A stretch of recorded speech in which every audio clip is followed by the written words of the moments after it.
Welcome to this new video in which I will be doing a chess quiz of 20 questions to see how much knowledge I have about chess. Now, since my whole channel is based around chess, I hope to get at least the majority right, but I guess we will see. Feel free to play along and let me know your scores in the comments. Okay, I'm very interested to do this quiz. To be fair, I don't know much. A little bit of a disclaimer, I don't know much about chess history, which might be my downfall, but I hope to get at least more questions right than wrong, but I guess I will see. I also don't really know the level of the questions, if they're going to be very difficult or very easy, but I guess I will find out very quickly. Okay, the chess quiz. Chess is without a doubt one of the most fascinating and popular games in history. Do you know how many moves are possible in chess, or which is the longest chess game? Okay, straight away, I don't know either of them, so it's a great start. Okay, but let's move on. If you fancy testing your knowledge while learning cool facts about chess, then take the chess quiz below. If you have a hard time answering any of them, make sure to check the correct answers at the bottom of the page. I will do that for sure. Okay, let's see. The first question: how many squares does a chessboard have? Okay, that's kind of a relief, because that one at least I know. At least I will get one right. Of course, it's 64, answer C. Okay, question 2. Who were the opponents in the famous Evergreen game? Okay, I already don't know the Evergreen game, which is great. Well, let's see. I recognize some of the names I'm seeing. Okay, not the first two though. Adolf Anderssen versus Jean de Vesne. I will butcher some of these names, by the way, so don't blame me too much. Okay, answer B is Paul Morphy versus Howard Staunton, Wilhelm Steinitz versus Emanuel Lasker, or José Raúl Capablanca versus Alexander Alekhine. Okay, I have no clue. This will be a gamble for sure. Let's go with a game from which I know the players. I don't know if that makes the most sense, but it's going to be a gamble anyway, so I might as well pick some guys, some grandmasters, which I recognize. So let's go with D. Okay, let's move on to question 3. How many moves was the longest known chess game in history? Oof, that's interesting. Okay, I don't think it's 1 for sure. I think even I've played games longer than 101 moves. D seems also a little bit too much, so I will go with either B or C. I don't know again, but I'm actually going with 231 is a long game. Actually, we'll go with B. Like, it might be C as well. They're quite close, of course, but let's go with B. Okay, question 4. What is it called when a player cannot defend an attack against their king? Well, that one should be quite straightforward, right? It isn't check, it isn't chess, it isn't check chess. It definitely is checkmate. That one is, I'm positive. So let's go with D. Question 5. The quickest possible checkmate is in... Well, I know this one. I've actually done a video on this one, I believe. Like one of my earliest videos. It might even be in Dutch, I'm not sure yet, but it's definitely in 2 moves. I don't know the name of the mate though. Is it called Fool's Mate? It might be, but it definitely is answer A, 2 moves. Okay, question 6. Where did chess originate? I don't know this one. India, Russia, Italy, or France? Yeah, okay. Of course, Russia has like a big history in chess, so I might have to go with Russia, but honestly I don't know. But let's go with Russia, B. Okay, well, what does the word checkmate / shamat mean in Persian? Okay, king is alone, king is hopeless, king needs help, or king is dead. Okay, I don't know this one, of course. I don't speak Persian. I've never heard of shamat. Of course I know checkmate. Oh, okay, I guess I can just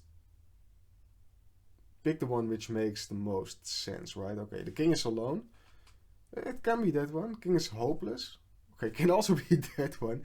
The king needs help. I don't think it's king needs help, because the king is already like out of help in a sense, right? It can't defend itself anymore.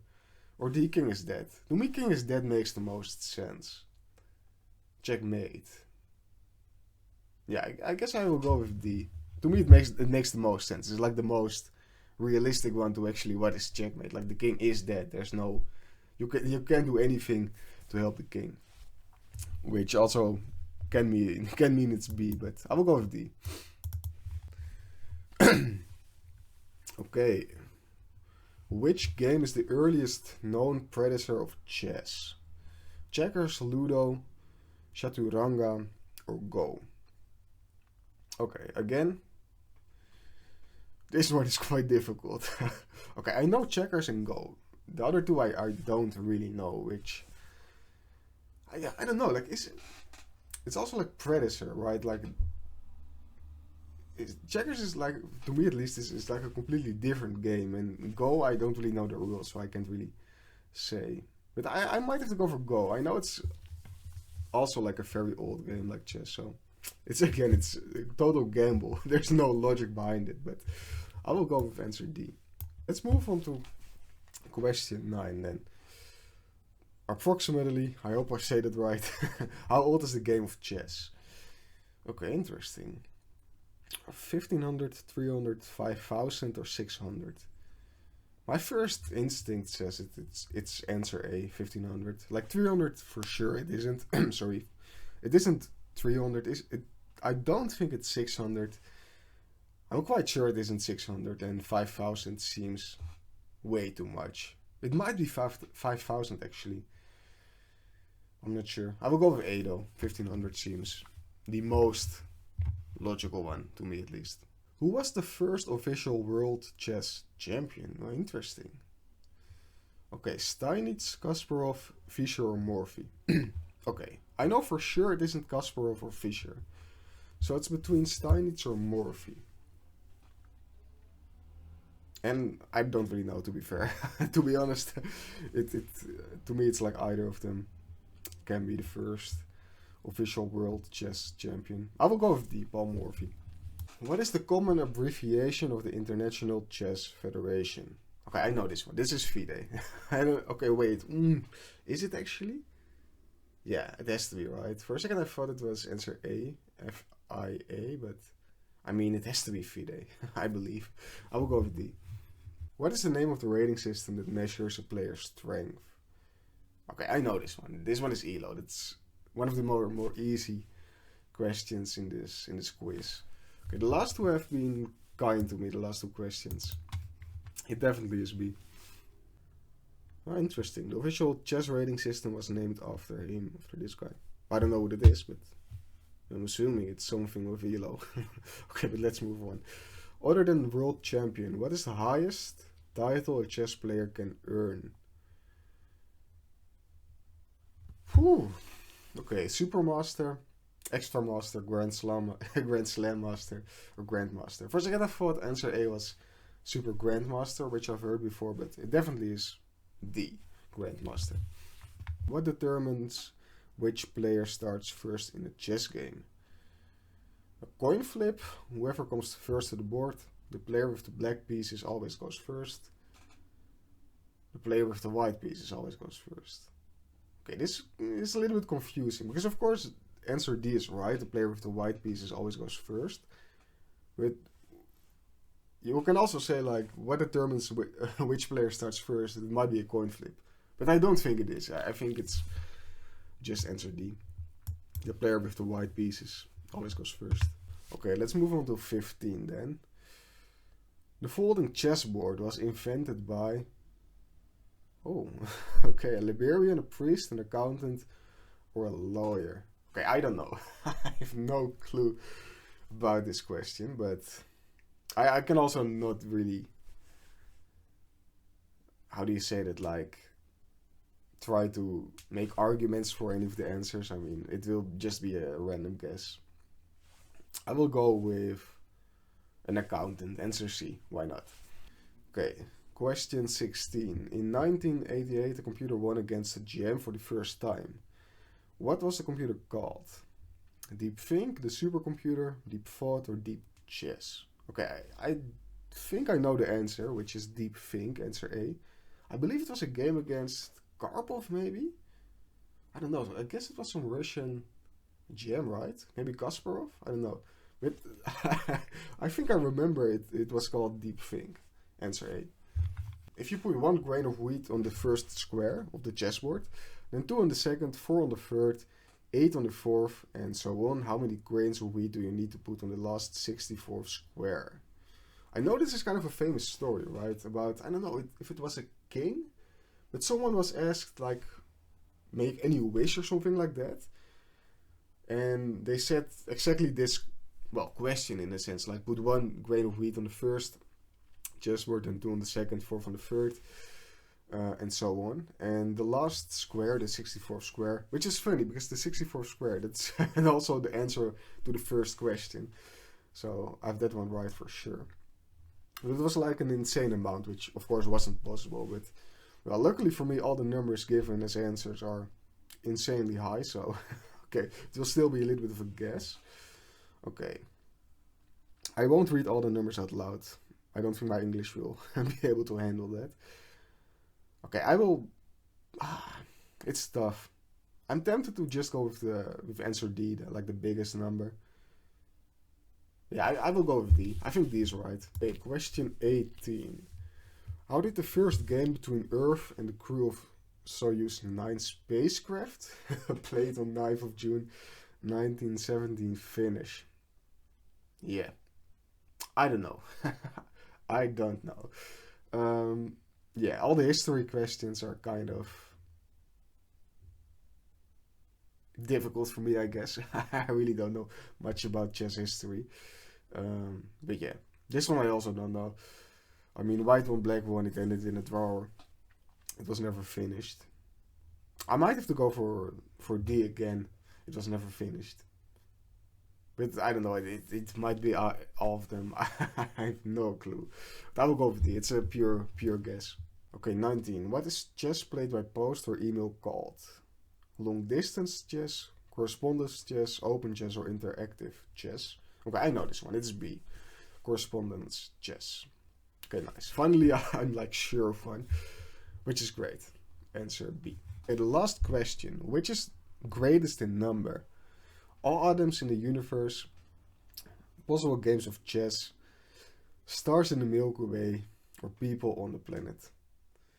Okay, if it was just a random question, I wouldn't have known. But since this is a chess-based quiz, I'm going to guess it's B.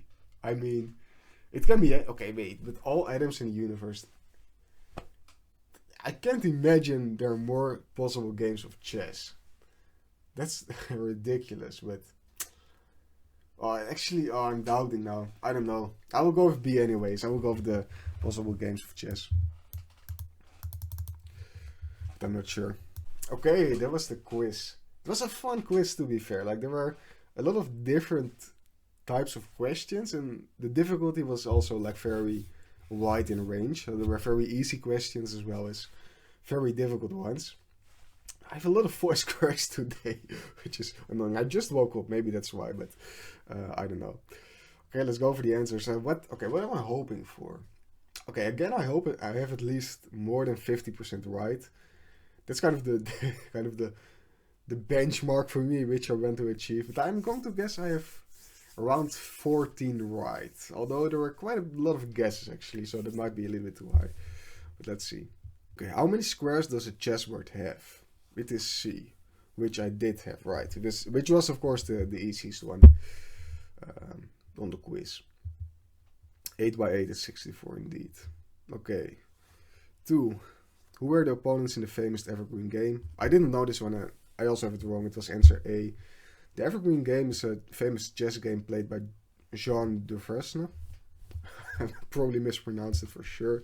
And Adolf Anderssen in 1852. Anderssen won it by sacrificing multiple pieces and delivering a beautiful checkmate. Okay, it's a famous game which I don't know, so okay, I'm fine with having this one wrong. Okay, 3. Okay, wait, actually scroll down a bit more.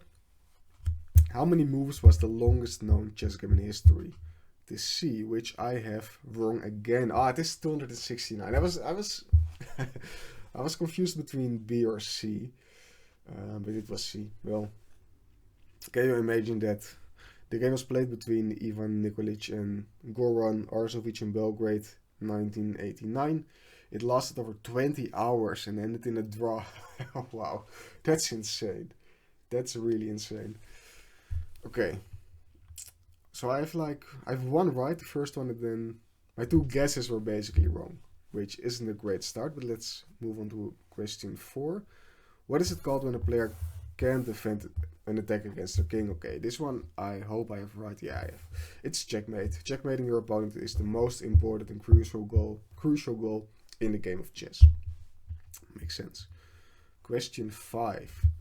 The quickest possible checkmate is in 2 moves. Yeah, okay, I knew this one. Indeed, only 2 moves are needed to finish the game in the quickest possible way. This checkmate is also known as the false mate, which I also had right with. I don't get any points for that. Okay, 6. Where did chess originate? It's A, which I actually have right. It was a complete guess, but I have it wrong. I thought I answered A, but it is I answered B, Russia, but it is in India. Interesting. Okay. 7. What does the word checkmate, shamwat, mean in Persian?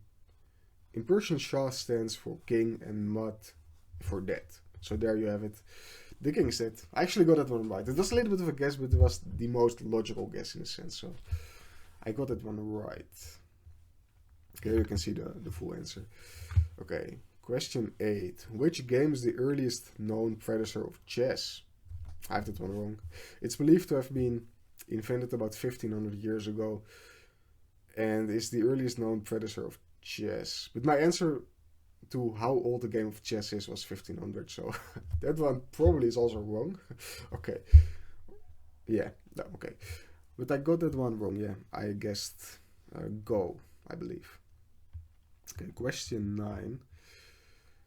Approximately how old is the game of chess? A. Wow. Okay, wait, what? There's evidence that the earliest predecessor of chess originated early 1500 years ago in India and then spread to Persia. Okay, so I had it actually right, and it is 1500. Okay, I looked it up and I'm a little bit confused because from what I found, predecessor means kind of what was a game before chess which was similar. And that's 1500 years ago, and chess itself is also 1500 years ago, I guess. Okay, fair enough. At least I have this one right, which I'm happy about. Okay, let's move on to question 10. Who was the first official world chess champion? I guessed D, it is A. Okay, I guessed between Steinitz and Morphy, but I got it wrong again. In 1886, match between Wilhelm Steinitz and Johannes Zukertort was the first official world chess championship match. Steinitz won 12.5 against 7.5 and became the first official world chess champion. Okay, so all my guesses haven't been right, which is a little bit unfortunate, but okay, fair enough. I didn't know this one, so I guess that's fair enough. 11. What is the common abbreviation of the International Chess Federation? It is the FIDE, right? Yeah, okay. The abbreviation comes from French, and it stands for Fédération Internationale des Échecs. FIDE was founded in Paris on July 20th, 1924. Okay, that one I got right, which is nice. Let's move on to 12. Question 12. What is the name of the rating system that measures a player's strength? Okay, it's ELO. Right, yeah. Well, actually, it was named after Arpad ELO, which is interesting. But again, I got it one right, fortunately. 13. Other than world champion, what is the highest title in chess a chess player can earn? And is grandmaster. The others are not real chess titles, which I kind of knew, so that's nice. Okay, 14. What determines which player starts first in a chess game? Yeah, okay, the player with the white pieces. I also got that one right. 15 then. The folding chessboard was invented by, again, I got it wrong. I totally guessed on this one, but it's B. The story tells that a priest came up with the idea as they were forbidden to play chess. Oh, interesting. The priest then devised a folding board that looked like two books lying together, so he could still play the game. That's quite inventive. That's actually quite of a, well, not really a nice backstory, but at least an interesting backstory, which is, well, interesting. Okay, 16. In 1988, a computer won against a GM for the first time. What was the computer called? It is C. This happened in the American Open, during which the computer won against GM. Oh, Bernd Larsen. I was quite sure it was it was someone else, but at least I got the answer right. No, I didn't. Wait, what? I actually got it wrong. Well, fair enough. I guess Deep Think might have been the more like known or popular one, but I got it wrong. 17. If you put 1 grain of wheat, okay, I'm not going to read it all out loud, but it is actually it's the longest, highest number, which is ridiculous to think about, but I got it right, fortunately. Yeah, this is how fast and deep the game of chess is. There are so many combinations of possible moves, which makes the game so interesting and unpredictable. Yeah, that's fair enough. That's an insane number. Okay, 18. How did the first game between Earth and the crew of the Soyuz 9 spacecraft played on the 9th of June 1970 finish? C. The game ended peacefully with a draw after 35 moves. Interesting. In about 6 hours. It's interesting to mention that there was a special board designed for the game and the moves were sent via radio. Okay, I got it one wrong. I actually thought answer C was the most unlikely in a sense, but I guess it wasn't. Because I don't know like the level of these chess players on Soyuz 9 spacecraft or on Team Earth for that matter. 19. What is chess played by post or email called? It's answer B, which I got right. It's correspondence chess. The main difference from regular chess is that the opponents play remotely, and they are not required. And they are not required to play at the same time. This gives more time to make a move, reducing the rate of blunders. Makes sense. Okay, the final question: which is greatest in number? It is actually the amount of possible games of chess. Answer B. The virtually infinite number of possible chess games is one of the reasons why chess is so interesting and still popular today. Wow. Okay. I have to quickly count up the amount of questions and answers I got right, and then I will go to the ranking. Okay, as you can see on the screen, all the right answers I marked green and all the wrong ones I marked red, and I got 12 right, which is I guess it was somewhat what I expected. My benchmark for like the lowest amount of right answers was like 10, which I wanted to achieve, and I expected around 13 or 14. It's a little bit lower, 12, but I'm still fine with it. So let's go to the ranking. Add up your points to gauge your chess knowledge. Add 5 points to every question you got right, and check where you stand. So I guess I have to do 5 times 12, which is 60, which places me just in the advanced level, I guess. If I had one more question right, I would be an expert. Magician was kind of out of the question, but I'm glad I'm at least an advanced chess knowledge player, I guess. I don't know how to say that. Let me know in the comments how many answers you got right, how many questions you got right, rather, and if you beat me or not.